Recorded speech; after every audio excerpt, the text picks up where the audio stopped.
our new story for today. Did you like the story or not? Please tell me in the comments. So let's begin.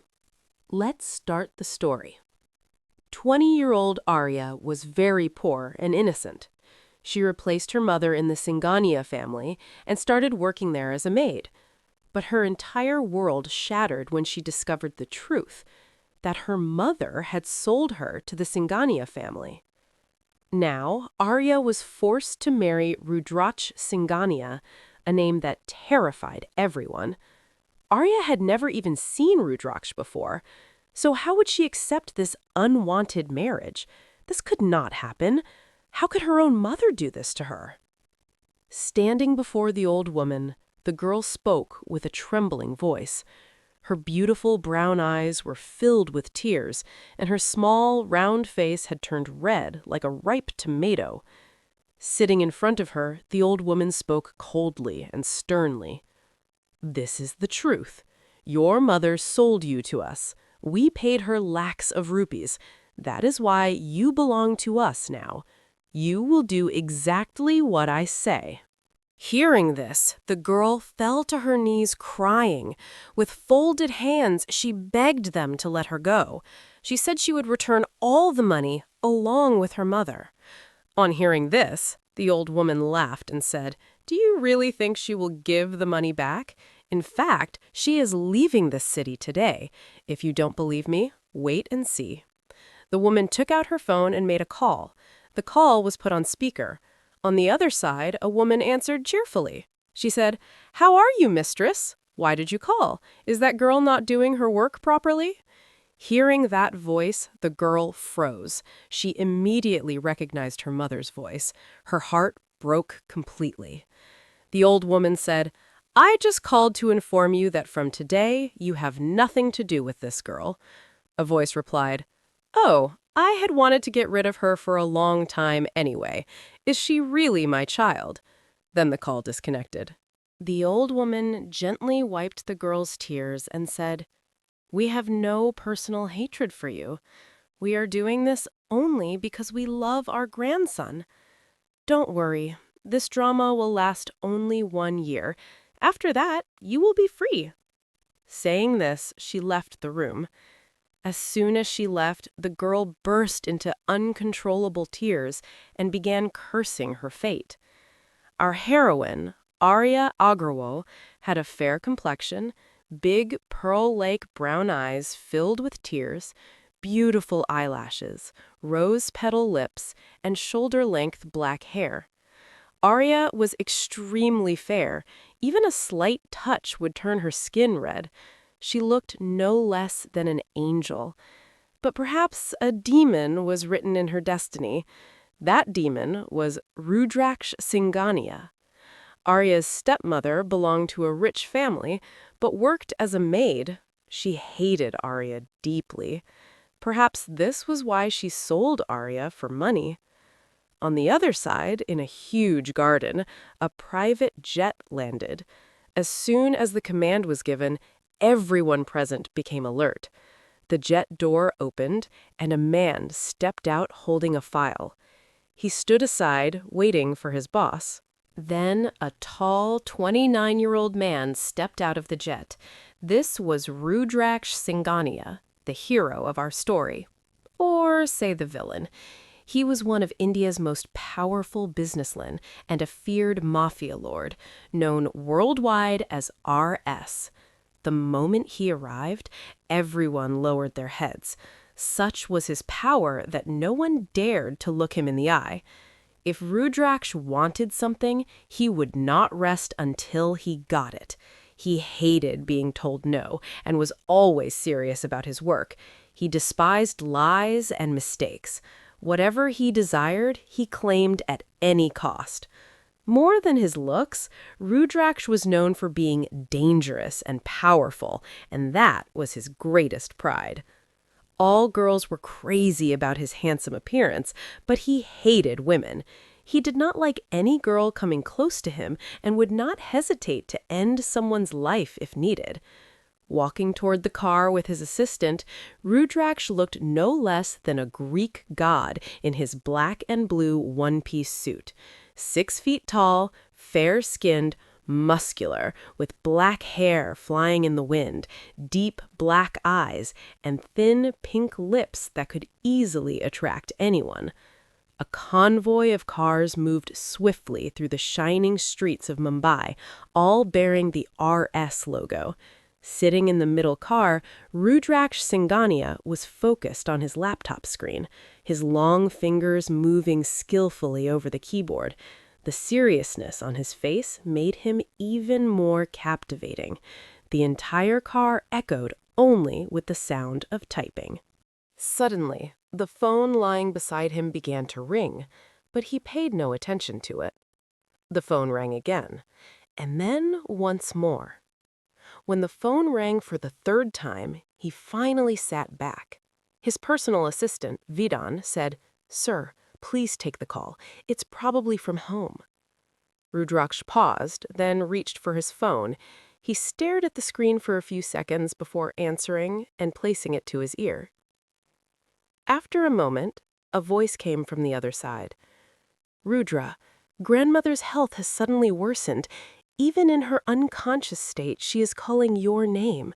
Please come home immediately." Rudraksh disconnected the call, threw the phone onto the seat, and said in a heavy voice, "Turn the car toward the mansion." The very next moment, all the vehicles took a sharp U-turn. After some time, the convoy reached a massive gate and entered inside.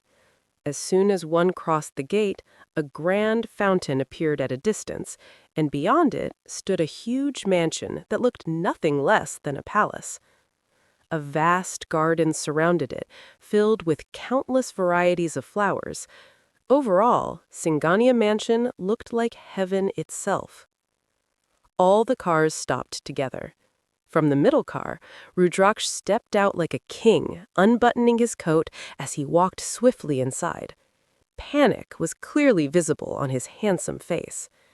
He entered a luxurious room and stopped. On the bed lay an elderly woman of about 70 years. She was Rajeshwari Singhania, the head of the family. A nurse was seated nearby. On sofas placed a little distance away sat a couple, Rudraksh's parents, Yashvardhan Singhania and Pratikshaji.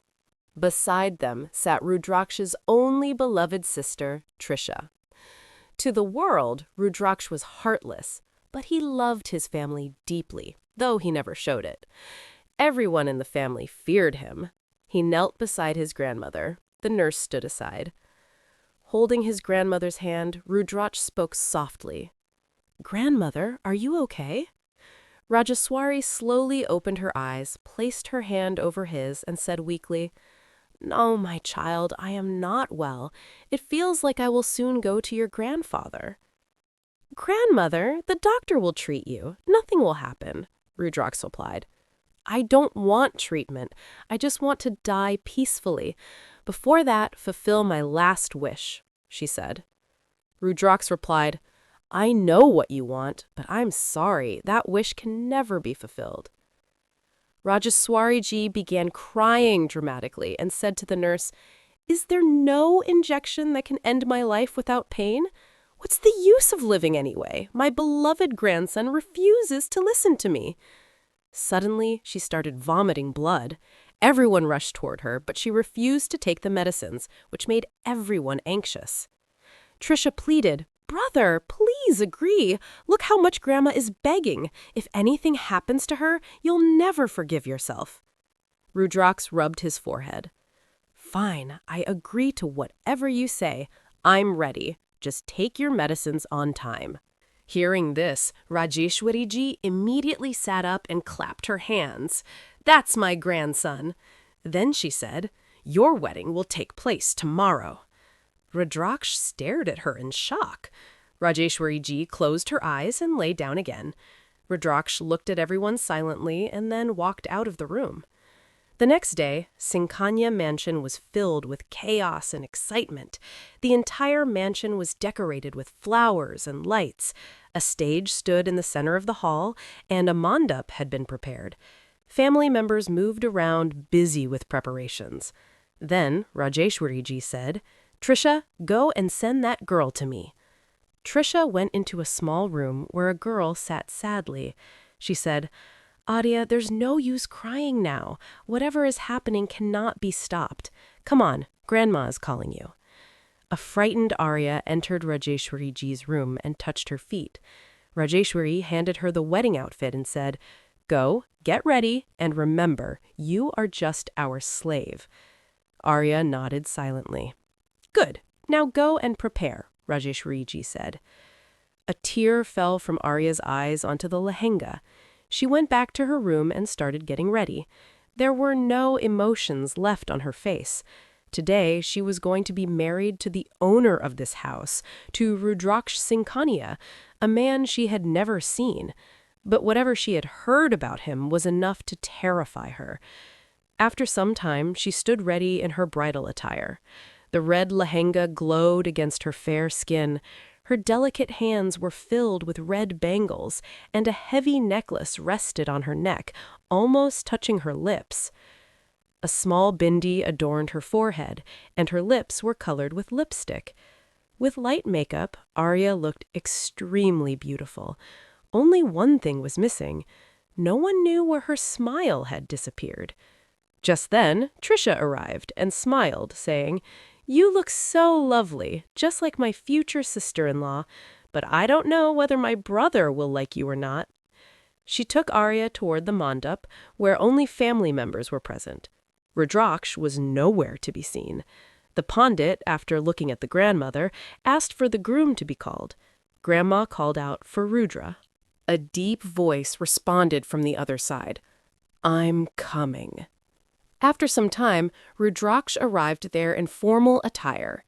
Grandma was about to say something when he silenced her with a raised hand. He walked straight toward Arya. Arya's eyelashes were lowered. She had not even looked at Rudraksh. The same was true for Rudraksh as well. He picked up the vermilion from the plate kept nearby, filled the parting of her hair, and placed the Mangal Sutra around her neck.